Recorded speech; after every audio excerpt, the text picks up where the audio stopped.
speak about Larry Saldana in regard to his deep concern and involvement in the plight of the downtrodden and disadvantaged Christian community of his archdiocese. Already as a priest, he had a deep interest in them, and therefore whenever I visited Lahore, I made it a point to meet him and to share with him what was going on in our efforts to organize the brick kiln workers so that they may obtain a better deal as far as wages and rights. He also was concerned about the activities of Idara-e-Aman o Insaf Karachi. I acquainted him of the 4 projects that we were running: women's concerns, then assisting non-unionized workers to attain their rights and provide legal assistance, women's concerns, and our monthly publication Jafakash. He was deeply concerned and often asked me for updates. Till one day, I approached him as rector of Christ the King Seminary and asked him whether he would like to be a board member. He was pleasantly surprised, but I told him, "Father Larry, I know your deep concern." He said, "What does it entail?" I told him, at the most, participating in our monthly board meetings. He said, "That's all right. And whenever you did have the time, then participate in one or other of our committee meetings." When he started doing that, he was pleasantly surprised to see that Idara board members comprised not only of Catholics and Protestants, but a whole variety of Muslims with different backgrounds and a Hindu as well. He was completely at home in their company as much as they were completely at home with him. So much so that when the time came for our annual election of board members, you may be surprised to know that he was unanimously elected as chairperson of Idara, a position he held for all the 4 years as long as he was a board member. Father Larry also participated in the annual urban-rural mission conferences held in different countries of Asia. Urban-Rural Mission is our parent organization.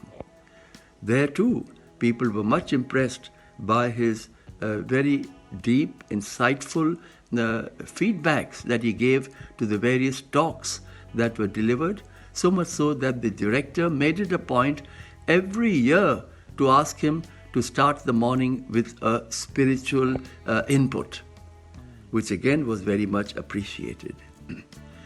Eventually, when Archbishop Larry retired as Archbishop of Lahore, he settled in Toronto, Canada.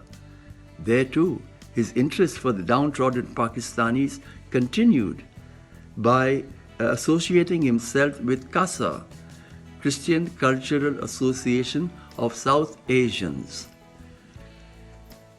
This organization provided gifts during Christmas time to the asylum seekers in Thailand, and also raised funds to bring one or other family across to Toronto.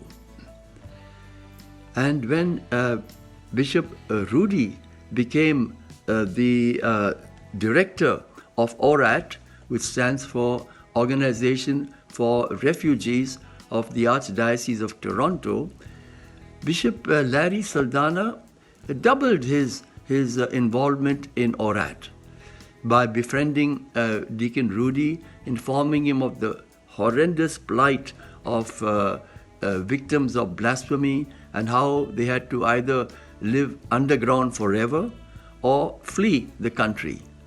And he was able to persuade Deacon Rudy to dedicate the Universal Human Rights Day of 2019 to Pakistan.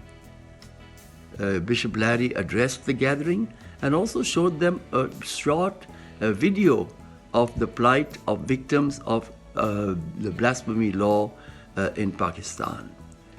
This so much deeply impressed Deacon Rudy that he made a trip to Thailand to meet some of these families.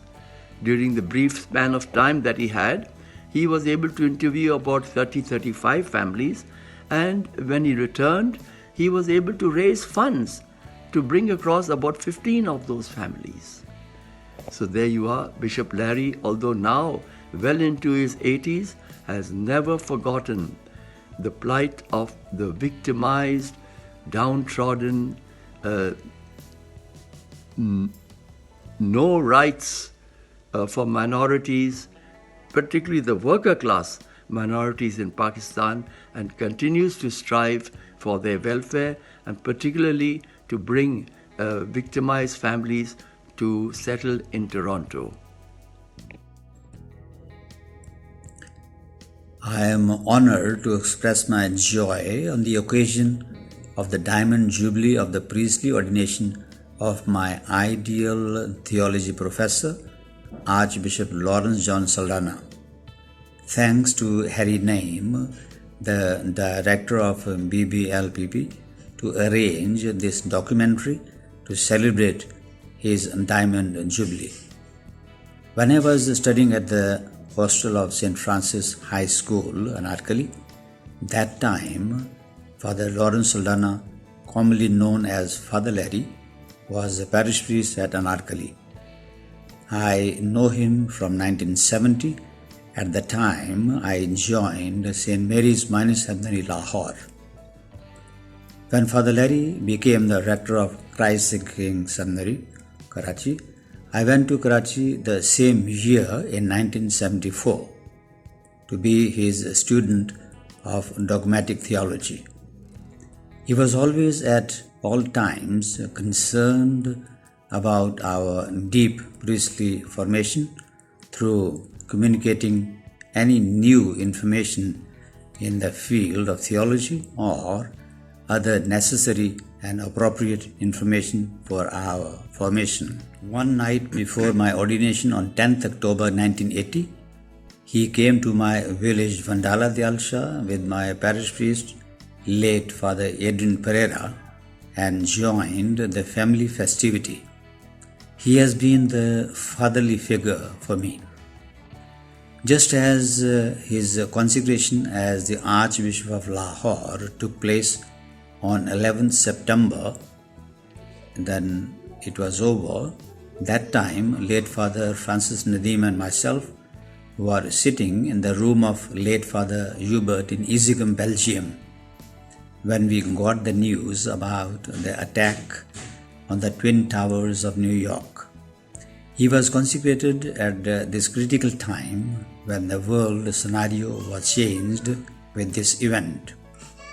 As a priest, he had participated in the Second Vatican Council, sitting and assisting Bishop Marcel Roger, OFM Cap, on that time, and he tried his best to implement the teachings of the Church as an Archbishop of Lahore.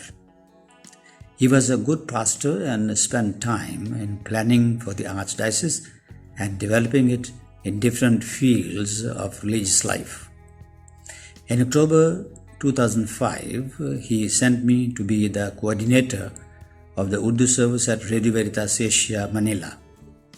Since I had the experience of the print media as the chief editor of the fortnightly Urdu Catholic Nakib, so I hesitantly went for the electronic media, but learned a lot in these years from October 2005 to October 2009, and then again from August 2010 to December 2011. Before his retirement in 2011, he faced several challenges caused by the Caritas Pakistan Lahore.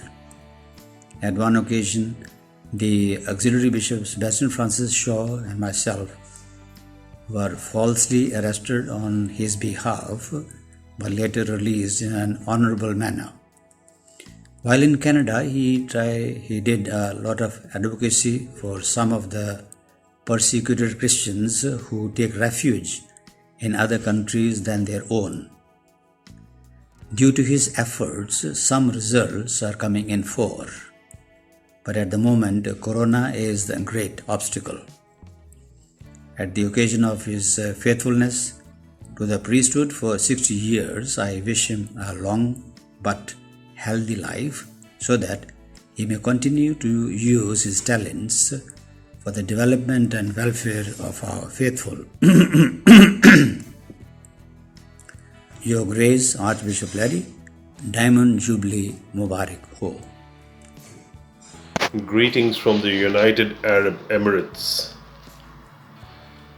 I am pleased to learn that a documentary is being prepared for Archbishop Lawrence Saldana. Archbishop Lawrence Saldana was my teacher in Christ the King Seminary, and I found him to be quite an outstanding, patient professor, listening to our views and everything. And he was a real model for the church. One of the most striking things about Archbishop was this, that when he was a priest, all the institutions that were practically collapsing, Archbishop was sent for the rescue, and he really indeed fixed up everything and then gave it to proper hands who would continue the job. And also, even you could say that he, in his very simplicity and his pretty little ways, he has been quite an inspirer all his life. So I hold him with high regards, and I always have him in my prayers. Thank you very much. God bless you. In 1974, there was a crisis happening in both seminaries, major seminary in Karachi and minor seminary in Lahore. I went to the minor seminary in Lahore, and Archbishop Larry was appointed by Rome as the rector of the major seminary at the same year and the same time. Through stories I had heard about Archbishop Larry, I felt I knew of him before we actually met in 1978 when I entered the major seminary in Karachi, where he was the rector in the major seminary. Archbishop Larry was my professor of systematic theology, and I remember that many people were intimidated by him as he seemed to be very tough and stern. But in reality, he was very compassionate and kind rector. He used to ask us when we would come in for our oral exam if we had read any books about the subject, and we couldn't get away with lying if we hadn't.